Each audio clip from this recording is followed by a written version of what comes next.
We're getting closer to running out of electricity because of our ridiculous global warming policies above all. We're now a week away from summer and already the warning went out today in New South Wales. Oh, please switch off some of your appliances. Sydney's too short of electricity. The advice is always the same. On really hot days, do you really need to have every single light on in the house? Do you need to have your air conditioning, down at 19 degrees? You don't. Some Sydney suburbs hit 37 degrees, which is warm, but it's not 40 or 45. But it was enough to have Australia's energy market operators sweating.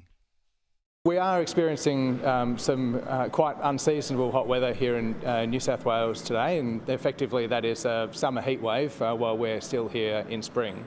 That combined with a number of major generation units that are on outage, both due to planned and unplanned maintenance, is causing tightness in electricity supply. Get away with you. Sydney's never had a 35-degree day just a week out from summer. I mean, come off it. Now, it's predicted these shortages are going to get worse, particularly in Victoria, which is no surprise. I mean, we've got politicians and activists all over the country declaring a war on fossil fuels, coal-fired generators being replaced by stuff that doesn't even work as well, green stuff. So it's karma, really, that this happens to a city whose mayor has just given $22,000 to Rising Tide activists who staged a protest on Sunday to close coal exports at Newcastle Harbour. And this money from the Sydney mayor is to help the poor dears pay their legal fees. Well, welcome to Sydney's sweaty future, guys. This is what you're arguing for. And how symbolic that this has also happened just a couple of days after Federal Energy and Climate Change Minister Chris Bowen flew back from the latest United Nations Climate Conference in Baku, where he promised to go in even greener. He also gave away $50 million of your money to Pacific Islands for climate change and helped negotiate a deal where richer countries like ours will give poorer ones like China and India and Iran and Afghanistan $460 billion a year. Yet still delegates at this conference complained it wasn't enough. We are extremely, extremely disappointed with this incident. But apart from handing over trainloads of our money, what did that UN climate conference actually achieve? Well, Tony Thomas, author and financial journalist, has dug deep and written up the results on Quadrant Online, and he joins me now. Tony, always great to see you. You've always got great stuff. What did this UN climate conference actually achieve? Well, the developing world only got a fifth of what they wanted. They wanted $1.3 trillion US, and as you say, they got $300 billion US only. They've been always asking for this money, and it's always being promised in some vague way, but it ain't delivered very much. On the important issue of whether the world can transition from fossil fuels to renewables, this was sort of the big pledge last year and the year before that. But all they've done this year is kick the issue down the road to next year's conference in Brazil. So the fact is that there is no transition. The shares of fossil fuels are continuing to be around the 80% or thereabouts, and nothing's happening on this transition.